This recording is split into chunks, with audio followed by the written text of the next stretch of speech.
All right, so we are making an abstract art print with some tempera paint and white paper, and it's just sort of art that's made by accident. So you don't really know what your end result's going to look like. This one ended up turning out kind of like a butterfly. And I just put some paint on my paper and I folded it in half. And then when I opened it up, that's what I got. This one I folded on a bigger piece of paper, and I put 3 dots and then another group of 3 dots, and then folded my bigger paper in half, pressed it out, and opened it up, and then actually added a little bit more yellow again and spread that out because I didn't get much mixing with the yellow, and just spread over my paper. And then this was the design that I came up with for this one. So it just sort of happens by accident. And this one I just used the 3 dots of tempera paint, and then I put my other paper on top and rubbed over the surface, and then I got a smaller design. So any one of these designs would look nice with black mat, and something like this fills up the white space a little bit more. So you can always move your paper around your frame to figure out what part of the artwork is the most interesting to you and which way you think you want this to face. Actually sort of like this here because it gives a nice diagonal effect to those lines. So usually you do that after it's dry.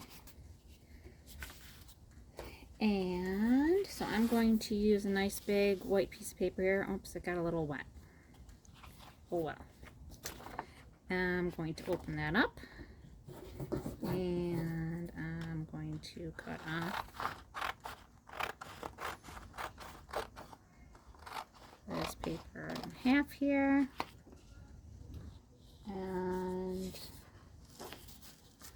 then I'll do the folding in half.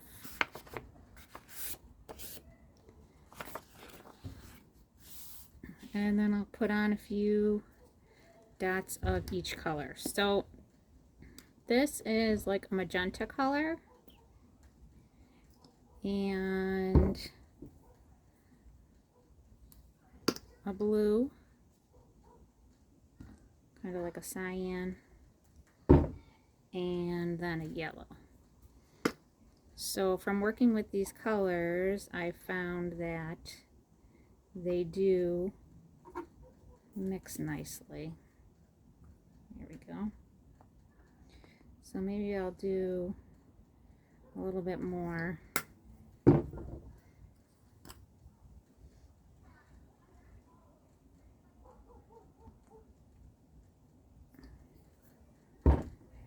And I suppose I could always add more if I don't like the way the print comes out, or if I don't feel like my colors are blending enough. I can always just add more and refold. Or I can even cut my paper in half there along that fold line, and then just have 2 separate pieces of paper. So I'm just spreading my paper, spreading out my paint underneath, and just sort of hoping that my colors will mix and blend. Now I'm starting to push a little bit too close to that edge there. I don't want my paint to actually come out, because to me that's just wasting the paint. So I'm trying to keep it on the inside and not push it out the edge of the paper. I might be getting some out there by accident.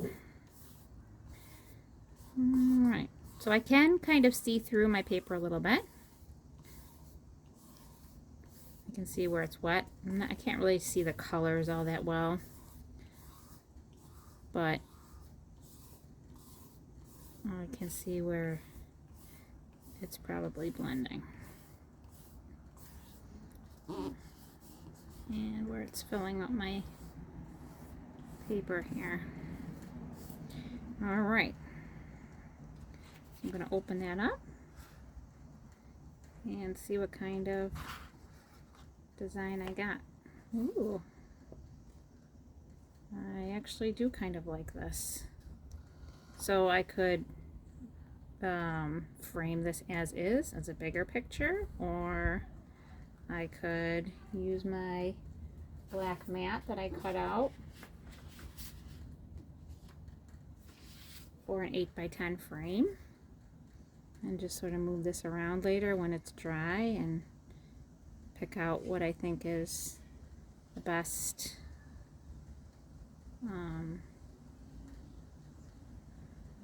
my most favorite part. So that's an easy way to do some abstract art that looks really beautiful and frameable, and I hope you enjoy that. I could even maybe add a little bit more down here, so why not, since we have a little more space.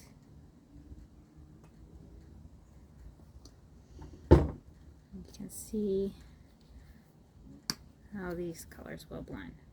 So I did start with red, yellow, and blue, and I found that the red and the blue did not mix that well, and even the red and the yellow wasn't looking that great. So I found this color that was a little bit more magenta and the blue that was a little bit more cyan. Let's see if we can fill in a little bit more at the bottom of this paper.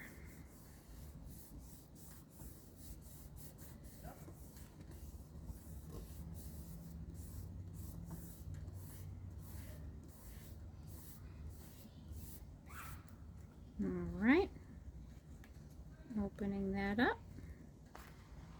Very cool. All right, and I hope you enjoy doing your print.